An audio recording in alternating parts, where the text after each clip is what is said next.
And welcome back to episode 3 of Drinkers and Thinkers. My name's Dan, and I'm going to be taking you through the next 60 minutes of content. Thanks so much for coming back. If you're a first-time listener, you should probably go listen to episode 1 first, then episode 2, and then meet me here. I think the quality increases every time we do this. I get better at this. I hope. If not, then I'd suggest maybe listening to the episodes in reverse, so you can end on a high note. This week on the show, we have Anthony Pellegrino, a real-life, living, breathing libertarian, and we're going to talk about third-party politics in America. Next week, we have Jim Black, who's an attorney and involved heavily in the New York State Bar Association, and we're going to talk about one specific case that's going on in Georgia, or that's been resolved in Georgia. We're going to talk about that because it's a little alarming to me, but we're also going to talk more broadly about the legality of these state lockdowns. What powers do the governors actually have here, and where might they be overstepping their bounds? And then the week after that, we have Melanie DeRigo, who's running for Congress in New York's 3rd District. This is a primary challenge she's mounting against an incumbent Democrat, if we're going to call him that, and she's running on a progressive platform, and she's a first-timer to running for office, so we're going to talk about her experience in getting into politics like this, her experience as a primary candidate, and also some policy positions. We had a great chat, so I'm really looking forward to that as well. This week, though, we're going to be doing our first ever giveaway, which, spoiler alert, will involve liquor. I'm going to send you liquor. So listen to the whole episode, and then you'll know exactly how that can happen. We also now have more ways to engage with the show. There is, of course, the email address, which is thedrinkersandthinkers@gmail.com. We have a Facebook page now. And we're on just about all the podcast services you could possibly think of. So we're now on iTunes and YouTube and Spotify. So you can check us out on all those. You can subscribe on all of those. You can rate us on all of those. I'm really very grateful for the people that are tuning into this. I legitimately envisioned that maybe 5 or 6 people would be listening to these episodes each week, and we've well blown by those numbers, and I'm actually a bit surprised by that. So if we stay exactly where we are, I'd be thrilled, but if this keeps growing, I'll be even more thrilled. So if you like it, put the word out. And that's it. So without further ado, oh god, I swore I would never say without further ado. I hate that phrase. I've just ruined everything. I am unsubscribing from this podcast right now, just for that. But without further ado, here's the news.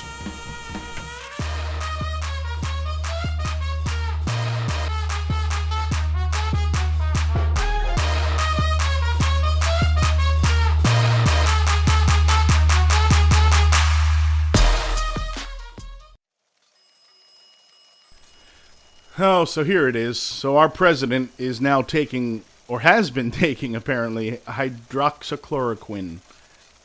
I got that on the first try. I got that on the first try. Hydroxychloroquine.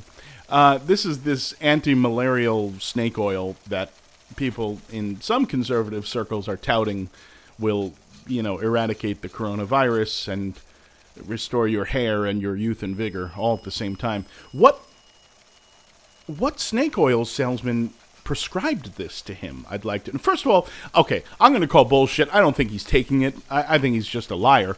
But if he's taking it, what doctor prescribed this? Doesn't he get treated by armed forces doctors? Aren't there naval doctors that see to the president? Was Kevorkian not available? Folks, this is... So not only... Okay, I'm scrolling through this now. He's taking it. He's not sick. He doesn't have the coronavirus, he says. So he's actually taking this preventatively. Now, if I'm understanding correctly, hydroxychloroquine is a prophylactic for malaria. So you can take it in advance to prevent malaria, or you can take it to treat malaria. But malaria, you get bitten by a mosquito, right? And the parasite is in you and grows up and does malaria things to your body. It's an infectious disease. Corona is a virus. I'm not a scientist, but that seems like 2 very different pathologies to me. I don't think this drug can scientifically do what he's thinking it will do right now. Isn't this like putting a Band-Aid on a bruise? What? It's like trying to put a splint on a hernia. It makes no sense.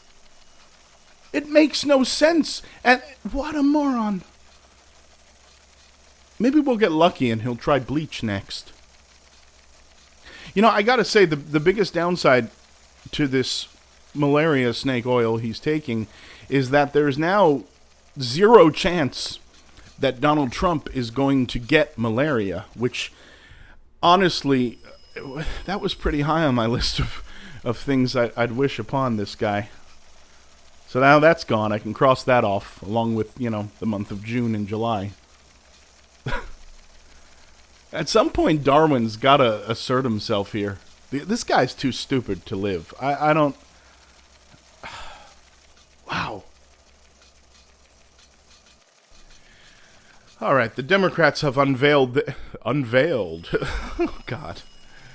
What nonsense. They've unveiled their $3 trillion rescue plan for Americans, which includes a lot of stuff about a lot of things that don't rescue Americans. Okay, so here's the thing. We're in the midst of a crisis, right? And the Republicans have opted to sit and do nothing. And the Democrats, who claim to want to help the American people, have spent weeks writing a bill that will never get passed and shouldn't get passed. And neither party is negotiating. And look, if passing this bill in the House were a negotiating tactic, I'd say, okay, it's a negotiating tactic. That's how these things work. This is not a negotiating tactic. And even if it were, the Democrats are terrible at this. And we know how this ends. The Republicans get what they want, and the Democrats lose. And that's how this goes. So even if it were a negotiation, I would just sort of roll my eyes and say, you know what, let's see what the Republican bill is like. But there is no Republican bill. They've opted to do absolutely nothing. They're hoping this just sorts itself out. I mean, it is the epitome of failure of leadership to look to your leader, putting the Democrats' awful bill aside, to look to your leaders and see an entire party that their solution is literally to stand pat during a crisis. It tells you everything you need to know about that party. Both parties, really. Because, again, this $3 trillion bill is just pandering to their base. That's all this is. It's $3 trillion of political nonsense. The Postal Service? Well, let's look at that for a second. The Democrats want to rescue the Postal Service. Pelosi, this is suddenly a priority because the Postal Service is going to go broke. I guess if you need some background on this, in the mid-2000s, there was a bill passed, and off the top of my head, it was the Postal Accountability Act, something to that effect. And in the bill, most importantly, was the fact that the Postal Service, unlike every other federal agency ever, had to pre-fund its retirement. So its health, its pension, it would have to pre-fund it. And I think, if I'm remembering correctly, it was something obscene, like 50 years in the future. So like they'd have to fund now what they would have to pay out in 50 years. The only end effect of that, the only way that could end, is the destruction of the Postal Service. It was going to bankrupt them at some point. That was absolutely inevitable. So this was a bill designed to hurt the Postal Service and to put it out of business. And there are certainly a lot of Republicans that would rather see it privatized. And, we could debate the merits of that. I think we need a Postal Service. I think it provides an invaluable service. And one of the ways I know that is that it is an invaluable service to the private industries that do this. Amazon, FedEx, UPS, they all avail themselves of the Postal Service. So I know it's a valuable service because they use it. And the other knock against them is that they don't raise their prices. They're losing $1 billion a year and don't raise their prices. Well, that was also in the Postal Accountability Bill, that they couldn't raise their prices. There were limits to what they could do. There is no other end result from that bill than the post office dying and going away. Now, I guess maybe the Democrats, throughout the years have said, well, we'll just keep putting money in the account there for them. We'll just throw money at them to keep them afloat. It'll be fine. But now, they're wringing their hands, and in the midst of crisis, when so many Americans, an unprecedented amount of Americans are suffering, and beyond suffering, because most of us are not suffering, I guess, but all of us are afraid. There is an uncertainty in this country now that I don't know, it has certainly not existed in my lifetime. And I would point to things like maybe the Great Depression and maybe the Cuban Missile Crisis are the two times that most Americans were probably all afraid. We're all afraid right now. We're not quite sure where this is headed economically. So to make this the cause that you're going to take up, if it's between our survival and the Postal Service, then burn down the damn Postal Service at this point. This should not be in this bill. And for Nancy Pelosi to be wringing her hands about the Postal Service, I would like to point out that you all voted for the damn bill. In 2005 or 6, whenever it was, you all voted for the Postal Accountability Act. Every one of you thought it was a good idea. What do I mean by every one of you? I mean anyone that was there then and still there now are culpable for this. I know that because this bill passed the Senate by unanimous consent. So if it's 05 or 06, and it passed the Senate by unanimous consent, it passed the House by a huge margin, and in that time frame, that means that Nancy Pelosi voted for it, Steny Hoyer, Joe Crowley, not going to miss you, Chuck Schumer, Kirsten Gillibrand, Barack Obama, Hillary Clinton, Joe Biden, all thought this was a good idea.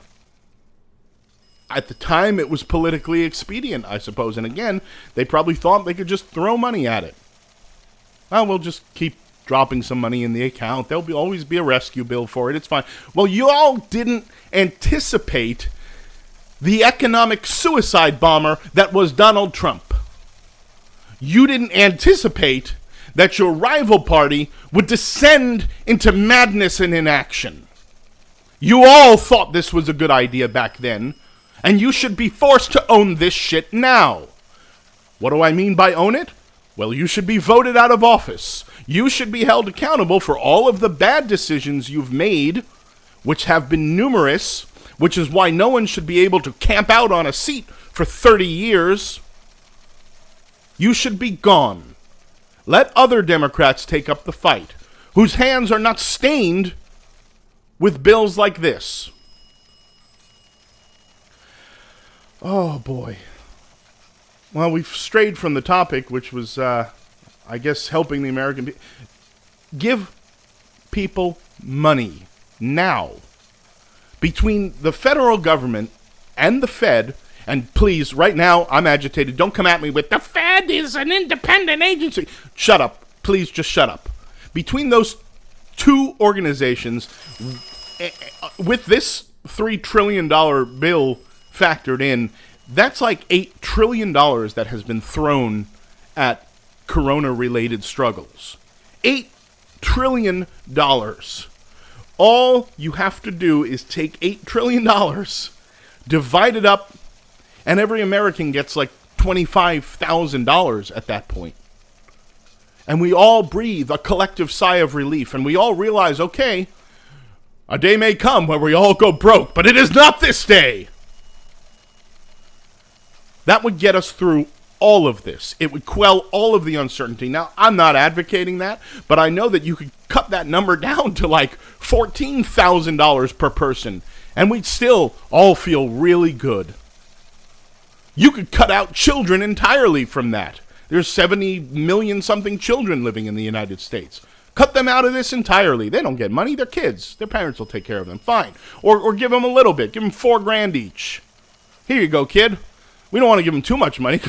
God forbid they don't have to take a loan out for college later. There were ways to do this that are so simple, and I outlined them in episode 1, and I still stand by that as the best idea, which was eliminate the mortgage payments, let the federal government haggle with the banks on how to make them whole, and then let that, I hate to say it, trickle down through the rest of the economy so that no one has to pay their mortgage, nobody has to pay their rent, and there were a few other remedies I listed. And that's still a better idea than what I'm advocating now, but even this just cash giveaway is a better idea than all of the things that they've come up with so far. You know, we can debate whether or not, you know, these lockdowns are legal or, you know, what level of emergency power the government should have. I know this, though. In an emergency, whatever power that we all cede to our government, I know this. These are not the people I want making decisions. These are not the people who should be in charge during an emergency. And that's what scares the hell out of me. All right, well, the news always seems to upset me. Nothing I can do about that. But we're going to move on to our interview today. Today I'm joined by Anthony Pellegrino. Anthony is an economic rights activist, a member of the Libertarian Party for the last decade, and he works as a full-time bookkeeper. He was previously the events director for Larry Sharpe's gubernatorial run in 2018, and he served as finance director for the New York State Libertarian Party. And it's those experiences and those viewpoints that bring him here to the show today. Hey, Anthony, how are you? Hey Dan, I'm great. How are you? I'm well, all things considered, being stuck at home. Yep. So I've brought you on today to talk about third party in America. It's a hot topic, but not as hot as it probably ought to be. And you come from a third party pedigree. You're involved with the Libertarian Party. That's correct. And have been for some time, right? That's correct. For about eight years now, I've been volunteering and hustling and advocating for the Libertarian Party.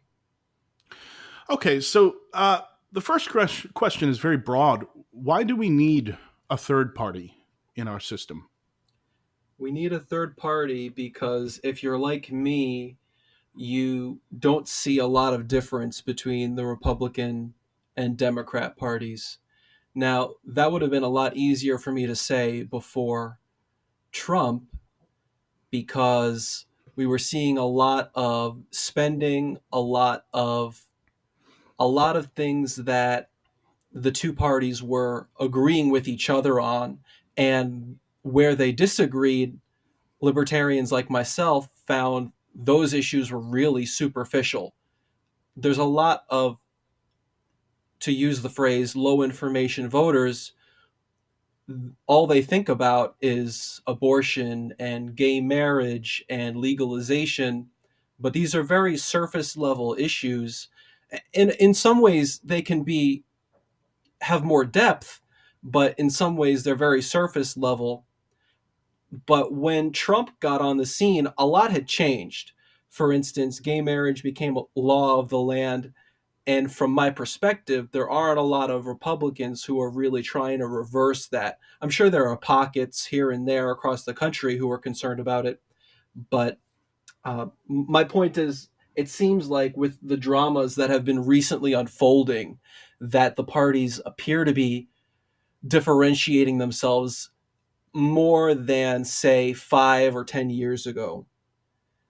So what I want to say to why we need third parties is, if you are like me, even though the parties have differentiated themselves on some points, they agree on far too many things, and they still do agree on far too many things that someone like me has an issue with.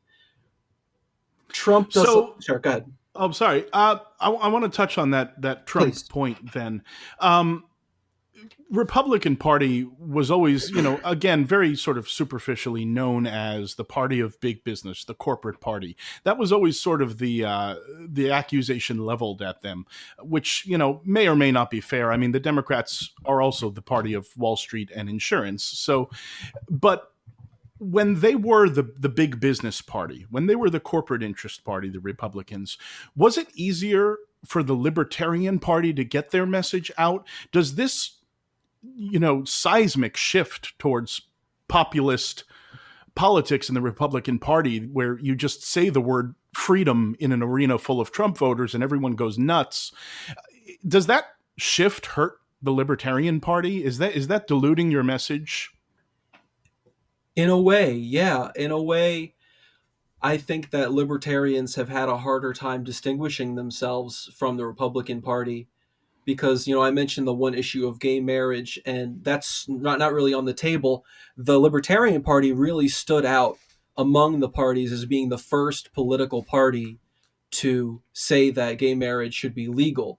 And then you go to cannabis legalization, and that's pretty much a done deal. I mean, we'd like to think it's pretty much a done deal. So some of these issues that appealed to people that drew them to the Libertarian Party, they're not really on the table anymore. And so we have had to sort of emphasize the remaining issues like non-interventionism, when it comes to foreign policy. Although Trump pays a lot of lip service to the non-interventionists, we're still in Syria, we're still in Iraq, we're still in Afghanistan, we still have, over 100 bases all across the world, and other things like spending. So we have foreign policy and spending. It's people like to say, oh, it was bipartisan legislation, like that's a good thing. In my opinion, when there's bipartisan legislation, you should really talk to the libertarians, because that's like a red flag. Now, let me ask you something. Do you consider the Libertarian Party to be a national party, or is it sort of a national alliance of smaller libertarian parties? I consider it more so a national party than an alliance of local libertarian parties. When local libertarians convene, there's a lot of talk about, oh, well, okay, so I'm in Westchester County and we have a Westchester County party. And a lot of us are also active on the state level in the New York State Libertarian Party. And then from there, a lot of us are also active on the national level. So maybe the answer is a little bit of both. Okay. Now, I asked this of a Democrat I had on, a party operative and analyst. So I'm going to ask it of you for your party. Is there a battle for the soul of the Libertarian Party? Because the party, to me, having watched it really for a while, because I had family members who identified as Libertarian, it seems that there are two sort of diverging schools of thought. One is a almost pseudo, I don't want to use the word anarchist, but, like ultra laissez-faire, as if Darwin and Ayn Rand had a child. And the other is a more sort of pragmatic, slow burn approach. Is there a battle for the soul of the party right now? I would say that there are many battles within the party, and there's a lot of infighting in the Libertarian Party. And it, depending on who you ask and what the context, it's either a good thing or a bad thing. But I can tell you for one that, you've got a lot of people who agree with the Libertarian Party platform and don't agree with, largely, but don't agree with certain elements of it. And so you've got those feuds between people who are pro borders and people who are open borders. And you've got feuds between people who are pro choice and people who are pro life. Now, that seems like a really, and this is, exactly sort of where I ended up in Democrat conversation. That seems like a really difficult thing to reconcile then. You've got good arguments on both sides, and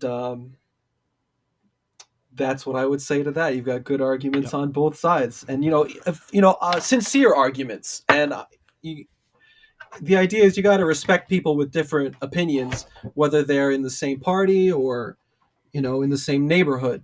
But another contentious circumstance that I'm seeing with the Libertarian Party is this idea that we're being infiltrated by throwaways from different parties, like say the Republican Party. It's almost sort of the way that things go, where the Libertarian Party will get throwaways from, say, the Republican Party or even the Democrat Party. You've got Bill Weld, who was the candidate for vice president in 2016, and Gary Johnson was running for president, and he was the presidential candidate, but he was also the Republican governor of New Mexico.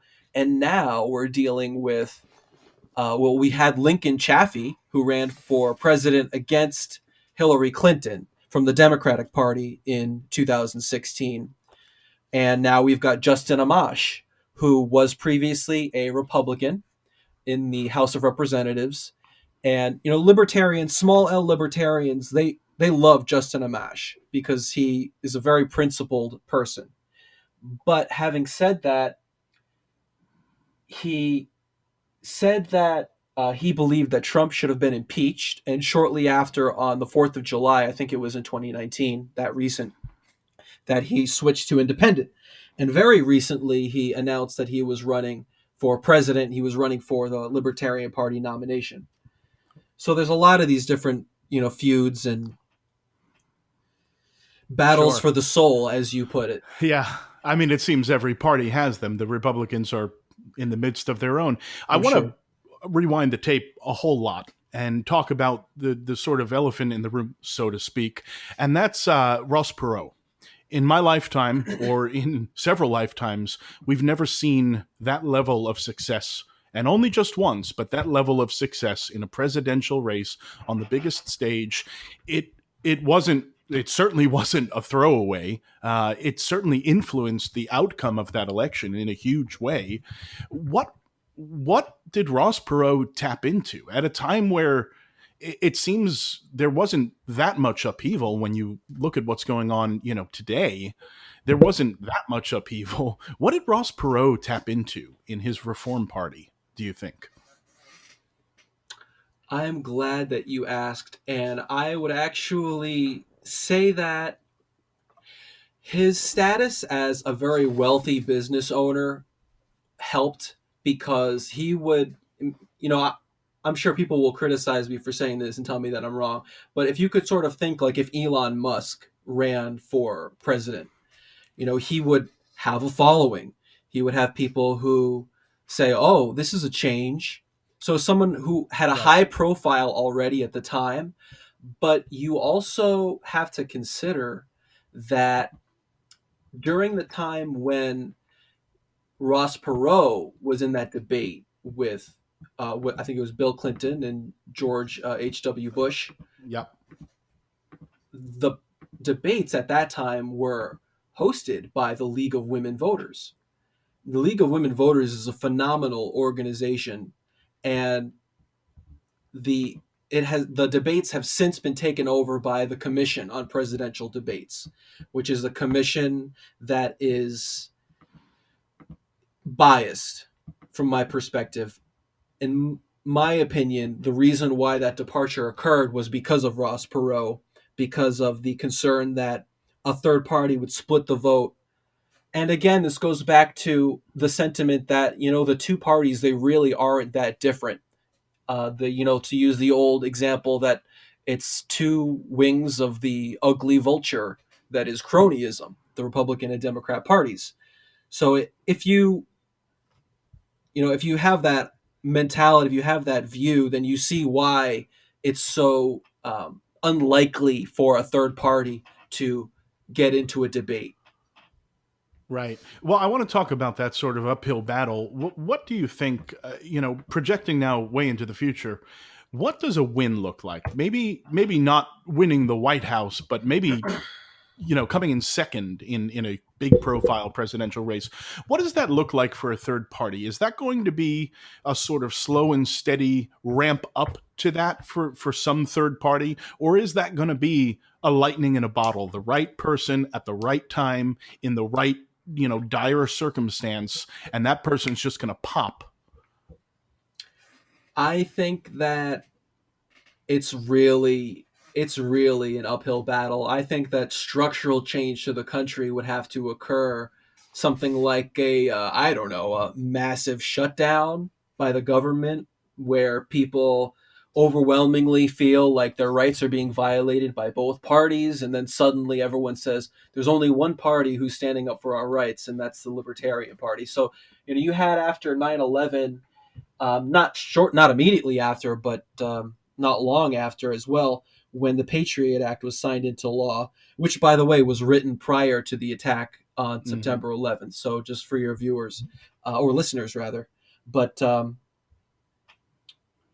I think that you have these watershed moments like the Ron Paul revolution in 2008 and 2012, where people suddenly start to hear these ideas and gravitate. But a win to the Libertarian Party on the national level is 5%. Because if we get 5%, and people are welcome to correct me if I've got this wrong, but I think 5% is actually the threshold that we need to maintain ballot access nationwide. If we get 5%, and Gary Johnson is famous for getting us the highest number of votes. I think that was 3%. So we're looking for 5%. That's a victory to us.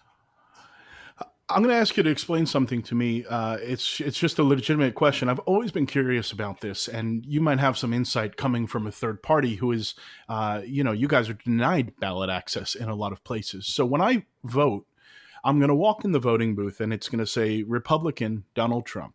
It's going to say Democrat Joe Biden. But then it's going to say conservative Donald Trump, liberal Joe Biden, right to life Donald Trump, Workers' Party. It's going to be the two candidates listed about 5 or 6 times. How is that possible? Why is that legal? If there's so much room on the ballot, why not put other people on it?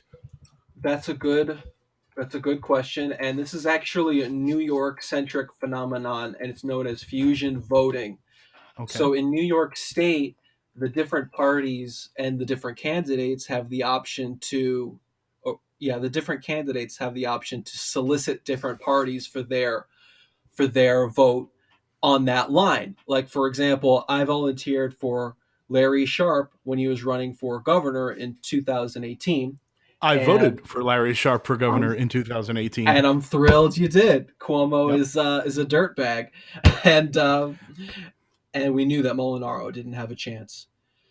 But well, I want to pick up on that for a second. Sure. When I saw that election, I am of the mind that Cuomo is corrupt. He is certainly an effective spokesperson right now, but as an executive, he's corrupt, and his administration is corrupt. And I couldn't get behind him. But one of the things that I look at is, I'm not the only one who feels that way. There are Democrats who do not like the governor. Mm-hmm. I look at the Republicans and I think, well, they just mailed that in. And that's embarrassing, but it's one of the things, I'll be honest, as someone, I'm not a libertarian. I get accused of being a libertarian, but I'm not. There are, major differences in philosophy. I don't fit into any of these parties per se, but I'm certainly rooting for the libertarians or rooting for a third party because I'm rooting for disruption. One of the things that drives me nuts about third parties is it doesn't look like they take all these elections seriously in the way that I look at the Republicans and Mark Molinaro and think, well, they weren't really trying. I look at libertarian elections sometimes and I go, well, they weren't really trying to put their best face forward. Why is there such a disparity in the candidates that are put forward? Isn't it better to simply not put anybody forward if you don't have the person? Well, I just want to speak for a minute to the disparity, and I can use 2 examples. I can say that you've got on a spectrum. You've got on one end of the spectrum, you have Vermin Supreme. And on the other end of the spectrum, you have Judge Jim Gray. So you've got this sort of burn it all to the ground mentality, or as we like to call it, collapsitarian. And then on the other end, I like that. I've never heard that. Yeah.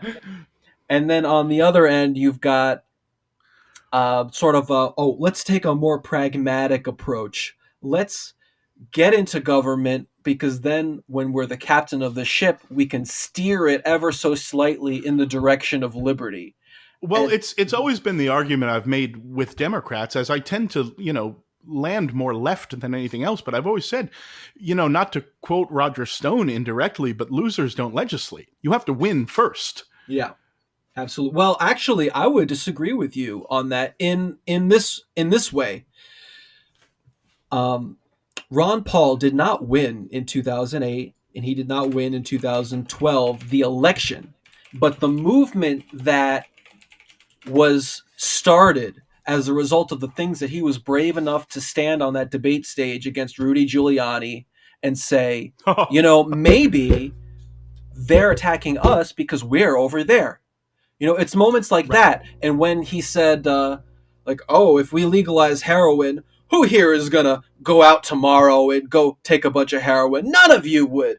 And it's moments like that that really sort of click in, at least in my mind and in other people's minds. And I yeah. would agree with that. I find those moments to be few and far between for any part. Look, I don't think, to me, forgive me, there was nothing productive about Hillary Clinton losing that election. There were no lessons learned. There was no, Oh, no.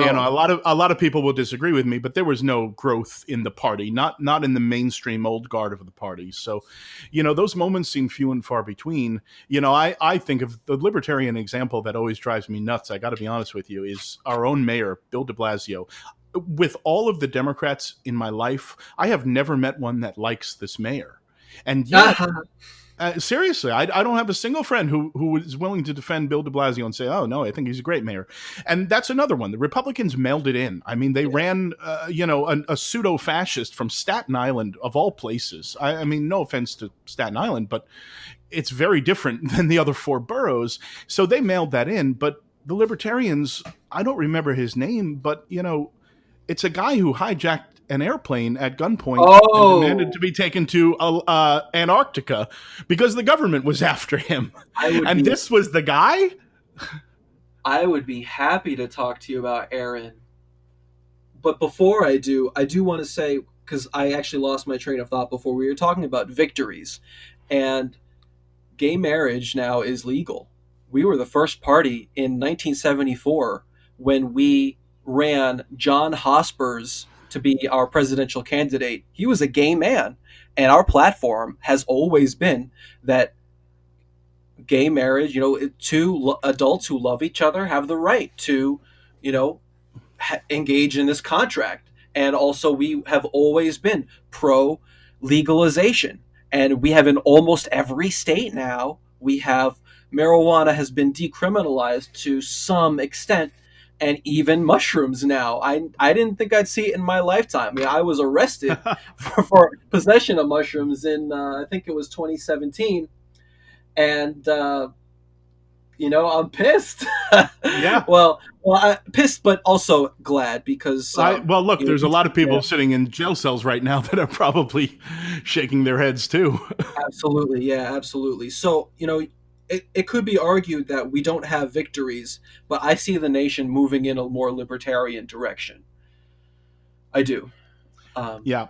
But you mentioned something else. Oh, though, yeah, that sorry. I didn't want to lose track of that either. You mentioned that. I was talking about. No, I don't. Sorry, I lost track. The mayoral campaign. Yes, this was Aaron. an incredibly vulnerable mayor. If Larry Sharpe had run for mayor, there may have been, some serious inroads there because this is an incredibly unpopular mayor. Yeah. Aaron Comey, I think that the attitude was that we like Aaron. I know Aaron personally. I consider Aaron a friend of mine. I've taken 5 or 6 hour road trips with him. Huh. Yeah. So willingly? No, just kidding. No, I know you're kidding. But I know that you, because I know who you are. I know that you, if you met Aaron, you would say, the past is the past. Absolutely. But there's perception, and yeah, it's unfortunate. I said this about, and I hate to compare, but I said this about Hillary Clinton. Even if she never did anything wrong in her life, you're combating the perception that she did. And that kind of baggage is death in politics. And there are lots of places where, someone can start fresh and recover. Politics is a tougher game for that. Unless you have a monster structure around you. Republicans get to recover from, raping children because they have a huge machine around them. And, they run these guys for Senate. But most of us could never have that kind of fresh start. And it's a shame. But that, it can't possibly be the best foot to put forward in an election. I agree that optically it may not have been the best call. But and it's not a criticism. I'm just frustrated because this was a vulnerable mayor. Yeah. It's probably a combination of the fact that it's still a very small party, so we don't have a whole lot of options. Sure. Combined with Aaron's dedication to the party and the level of competence that he has shown. So, just to give your viewers, your listeners, a little more background on what happened with Aaron Comey, he um, he had mental issues. He had problems. You know, we all have problems to some extent or another, but Aaron's were real problems. He had this idea that there was a facility on the continent of Antarctica where the powers that be run some operations. I don't know the details of what he thought was going on there, but he thought it was a good idea to show the world. So he apparently had a firearm that he brought onto a plane, Yep. and he told he held the plane up, and he wanted them to either drop him off in sort of like, I don't know, the coast of Argentina or even into Antarctica, and he was going to parachute down. He did not think it through by his own admission. Right. Well, I'm going to, pro tip here, you don't hijack a plane on the ground. You got to tell him that. You can't do that. You got to wait till it's airborne. I know. Where they can't get to you. I wish, lessons were learned, I'm sure. Yeah, next time he'll wait till they're in the air, I'm sure. But I want to go back to something else you said earlier. Why do you think it's seemingly so impossible to push Americans to really shut the whole thing down? People are so dissatisfied on every side of politics. And even, we see these pictures of people storming the state capitals with their assault rifles, and we see these million people marches in Washington. But at the end of the day, everyone just goes home. Right. Why is it so difficult to push Americans in the way that other countries so readily stand up? I mean, France burns once a year. It seems like we what would it take to push us so far that we would go to the state capitol and not leave until we got our way? Yeah, that's a good question. I think it's fear, and I think that it's naivete. I think it's comfort is the thing I always cite. We're too comfortable. I think that, we're like a frog in water, and they're raising the temperature ever so slightly, and people forget that the water around them is starting to get really, really hot, and they say, well, as long as I can have my vote, I can vote in. When I put my guy in there, then things will be better. Right. But it's this political establishment that it sort of breeds, leaders of a certain type that continue to break their promises. And maybe it's a structural thing. Would you root, let's say, as by way of example, let's say the Green Party got themselves a whole lot of traction for whatever reason. Would you be rooting for them if they surged in a national election? Would you be rooting for them as a disruptive force to say, okay, at least someone's breaking through? Or is it just so completely anathema to the, party philosophy that it wouldn't show up on your radar? I would say no, that it wouldn't be so opposed to our principles that it wouldn't show up on our radar. And I say that because there was Tulsi Gabbard is a good example. Tulsi Gabbard is very left-leaning on many issues, specifically economic issues. And that in no way represents the Libertarian Party. But what you saw when she was running is that a lot of libertarian support, because of a couple of key issues that she espoused, libertarians were more than willing to overlook her shortcomings. I mean, it's always, for me, it's the political buffet. And in the political buffet, I would take her non-interventionism viewpoints any time. I would take that and put it in some other candidate. That was the one refreshing thing that you didn't hear from anyone else. That was, for me, what I liked about Tulsi Gabbard. She wasn't my choice. She wasn't going to be my choice. But I wish we heard that from more Democrats. Yeah, I relate to that a lot. You know, or anyone. you mentioned uh, that stance, but also her. She said that she would pardon Assange and pardon Edward Snowden, and Yeah. that's like when a libertarian hears that, that's like red meat Yep. because it's so important that people who are standing up to the government are not made into examples. I have one other question, sort of getting sort of back now that I've strayed from the path. Um, about 110 million people did not vote in 2016. Now, I know that in some quarters there's a lot of hostility towards those people that say, well, you don't get to complain then, or you're lazy. Is it? I don't take that view. I think there are a lot of reasons why a person wouldn't want to sign their name to something like this. There was one presidential election that I did not vote in, and that was just of conscience, and I wasn't going to sign my name to either candidate. I won't say which one, but it was not 2016. I did not. I thought it was very important that Trump be defeated, but apparently I was in the minority. But 100 million plus people stayed home, and I find it hard to believe that 110 million people are just dumb and lazy. I find it much easier to believe that 60 million people were duped by Hillary Clinton and the Democrats, 60 million were duped by Donald Trump and the Republicans, and that the rest of them kind of looked at this plurality of people and just sort of shook their heads, because the vast majority of people in this country did not want Hillary Clinton to be president, and the vast majority did not want Donald Trump to be president. How do you win those 110 million people, you, the libertarians, or any third party? Why can no one seem to break through to them? I mean, we seem to see third parties and libertarians, you peel off voters who are Republicans or disaffected Democrats. Why is it so hard to get through to that 50% of people that absolutely refuse to engage? That's a great question, Dan. And the answer might be unknown, so it's just being fair. Yeah, that's really the challenge that the Libertarian Party faces, because I know a lot of libertarians feel like that is where we should be directing our energy.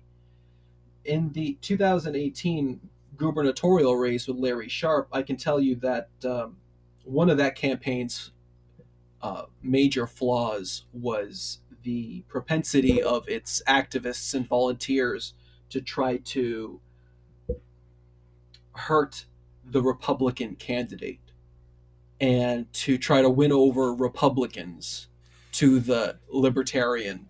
And I think that part of that was sour grapes from the Libertarians. And I'm referring to myself, because we thought that there was a chance that the Republicans would co-endorse Larry Sharpe. I mean, I vocalized that. I think that was reasonable. Yeah, but you have to remember that we're not in their club. Right. Exactly. We also tried to get Larry to get on the Reform Party line, but that didn't pan out very well. What the hell happened to the Reform Party? I think they lost ballot access because you needed to get 50,000 votes in the 2018 election. And if I'm correct, the Working Families Party did not meet that. The Reform Party did not meet that, but the Libertarian Party did, and the the Green Party did. Howie Hawkins got over 100,000. Larry Sharpe got over 90,000.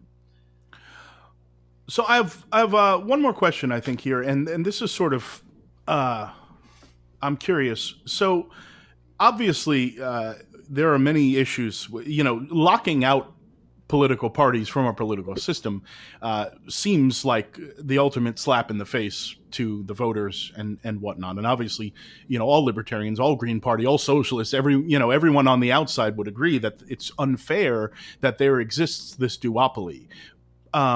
But by the same token, I would imagine libertarians, by and large, embrace the notion that money equals speech. So where would libertarians fall if elections were to shift to be publicly funded? if it were to allow then party 3, 4, 5, and 6 into the debate, where would a libertarian fall on that? Would that sort of chafe as an impossible choice? That's a good question. So we have there's a lot of libertarians who are Randian in philosophy, and such libertarians would argue that the ends do not justify the means. I believe that myself, that the ends do not justify the means, and I think that that plays into why I am a libertarian. So, having said that, I think that there would be a lot of libertarians who would not be pleased if they were even to get access to debates and funding from the government. Interesting. Well, that's everything from me. I'm really appreciative that you came on to talk about this because expanding our political horizons, I think, is one of the most important things. Talking to people who don't think like you, who don't believe the same things as you, I think is super important and is getting to be a lost art. So I'm so thankful that you came on. I'm so happy that you invited me. Thanks a lot, Dan. This was fun. Anytime. All right, Anthony. Yeah, definitely come back. Thanks so much. Thanks. So I'm very grateful Anthony joined us there, and hopefully he'll come back. There's probably a lot we didn't touch on, and I feel like a robust debate can be had with a libertarian because it's a voice that's not probably heard enough, and even if you disagree with the positions, it's always worth engaging in discussion and debate. So thanks, Anthony, for being here, and hopefully you'll come back soon. Right now, I want to talk about the drink I have in front of me on the Drinkers and Thinkers podcast. This is another scotch. Spoiler alert, I like dark liquor. I'm not a big fan of clear liquor. I love wine, I love beer, and dark liquor. So if you came here because you're like, ooh, it's going to be a podcast about vodka, I would suggest either finding a different podcast or just developing a better taste for liquor. So I've got a scotch in front of me. This is Oban Little Bay. Now, first of all, this is one of those newfangled, non-aged Scotch. Well, okay, no, it is aged. The age is simply not stated on the bottle, and this has become a trend over the last maybe 5 years or so. And although I'm sort of reflexively opposed to not putting the age on scotches, I have to say that my experience with them has been good across the board. I've had a few, and I've never had a bad one, to be honest. And this is no exception. This scotch sips real well. I like it a lot. I would drink it on purpose. I have to say that I am a big fan already of the Oban 14, and I would probably drink that rather than this, but this is really, really a very good scotch. It's a great sip. It's multifaceted. You get that nice, rich amber color. You get the things you'd sort of expect from a scotch like this. There's apple, a lot of citrus.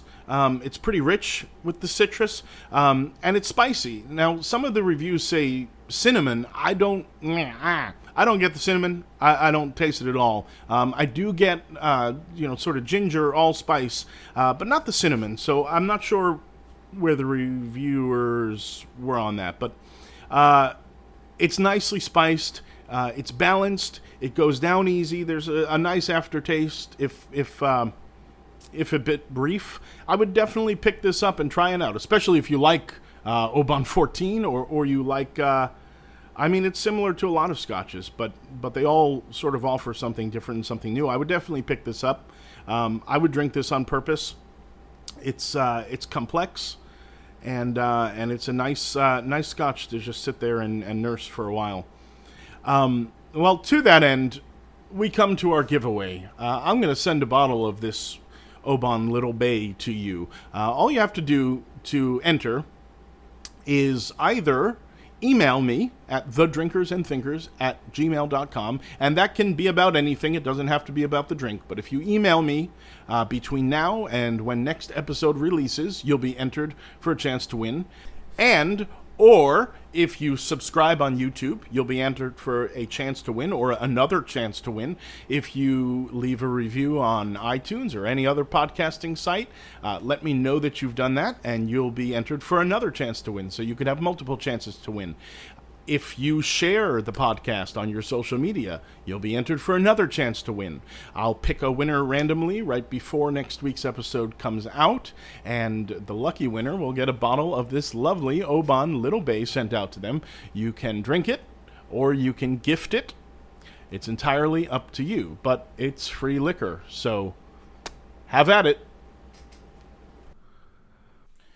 Finally, today, I'm going to talk about something that happened this week, but it actually relates to something I talked about last week in an unexpected way. Last week, I was talking about Donald Trump's tax returns and the attempt to subpoena a very broad swath of information. And one of the things I said was, my discomfort stems from the fact that if the Congress can do this to the president whenever they want, well, then they can do it to any of us whenever they want. And I'm sure there were some people who sort of sneered at me and some people who sort of laughed that off as alarmist nonsense. Well, lo and behold, as it happens this week, it's Patriot Act season again. This is the once in a while that the Congress renews the Patriot Act. If you remember, it's the draconian set of laws, many of which are probably unconstitutional, that came out of 9/11. We passed it after 9/11. The laws were actually written before 9/11, but 9/11 was the perfect excuse, so they passed this whole package of laws that infringe upon people's rights in the name of security. So they've reauthorized it, but and they've tweaked it through the years, but it seems to get worse and worse. And we're faced with something now that is really of concern to me. And I want to say, before I even get into that, there was an amendment proposed in the Senate to strip this particular provision out of the bill, because it is horrifying. So there was an amendment to strip it out of the bill, and the amendment failed by one vote. 9 Democratic senators didn't even bother to show up to vote for the amendment. Now, that wasn't because they were lazy or they were sick. They simply didn't want to be caught in the middle of this. They didn't have the courage to stand up and cast their vote. Among them, by the way, Bernie Sanders, who I absolutely have no further use for on this earth. To me, it is unconscionable that these Democrats and Bernie couldn't bother to vote for this, particularly to vote for the amendment, but even if they were going to vote against it, stand up and state your position. A bunch of feckless cowards. Anyway, the amendment failed, so the provision, barring some other legal machinations that some senators are going through to prevent this, and some senators are going to great lengths to prevent this from being in the final version of this, but this provision allows the FBI, and the CIA, really any government agency, to access, keep, and view your browser history whenever they want without a warrant. Let me repeat that. They can go in and look at your browser history without a warrant. And it goes without saying that also means without any cause. Now, I know there are some people out there who take the position that, well, if you've done nothing wrong, you have nothing to hide. Well, firstly, let me say that's bullshit. Secondly, it is my right to keep things private. And thirdly, this isn't even about legality for me. This is not about evidence of a crime. This isn't about the commission of a crime. This isn't about finding actual wrongdoing. This is about humiliation. This is about pressure points. This is the kind of thing that McCarthy and his buddy J. Edgar Hoover and all of their goons engaged in. Now, they did it without the protection of the Patriot Act, but their strategy was not to find the people that necessarily did anything wrong or committed any crimes, but they found those pressure points. Who is cheating on their wife? Who was secretly gay? Who secretly had a cocaine habit? That's what this is about. The ability to go into people's browsers and find the pressure points. You're talking about pressuring witnesses people who did nothing wrong, but hey, we happen to know that you're a closeted furry, so unless you want everyone to know that, you should probably testify against so-and-so. That's what this is about. They have that power now. Now, we may think, well, if it ever got that absurd, we could go to court and the court could remedy that. And yeah, a court probably would, but the problem is once it's out there, it's out there. Once these things are out there, your life, your reputation is ruined. Your career prospects could be ruined, all because you have a really weird kink that you explore online. Or maybe you've been Googling how to divorce my wife quickly online. These are things no government, no other person should have access to. Now, before we go any further, it is important to note for all of you listeners, probably of a certain age, older than me, you all should look into something called a VPN. I know people say that all the time. I know it's on every YouTube channel. I am not sponsored by any VPN company, but it is important, if you value your privacy at all, to look into a VPN. I'm not going to name any names. There are companies out there. They all work pretty well. I would highly advise that if you have concerns about your own security. Now, getting back to the bill, this was Mitch McConnell. This was his cronies. These are the people that are leading this charge, all in the name of security and safety and whatever else the hell they think it is they're doing. It's not about any of that. These are the people who are leading the charge, asking tech companies to not encrypt phones, to put back doors in there so that government agencies can get into those back doors, only if they need to. But the existence of a backdoor means that anyone can use it. And frankly, even if that wasn't the case, the knowledge that my government, any agency, in other words, the nation's largest employer, hundreds of thousands of employees might have access to my phone or to my browser. The idea of that doesn't really make me all that comfortable. And it probably doesn't make a lot of other people all that comfortable. And this is one of those things Americans have had no say over this. Because again, both parties have rolled over on this. Both parties serve masters other than the American people. And this line of thinking and this attempt to broaden these powers reaches extents that you're not even aware of. Law enforcement was actually one of the chief lobbyers to get cell phone companies to put facial recognition software in their phones. Now, facial recognition software is something that now law enforcement avails themselves of. There are the illegal red light cameras that are installed by the illegal contracts between government and private industry. There are lots of applications of this technology, but the very existence of it as a way to unlock your phone is what law enforcement was most interested in. Because a police officer who has arrested you cannot force you to enter your PIN number into your phone to unlock it. They cannot physically take your finger and place it on the fingerprint reader of your phone to unlock it.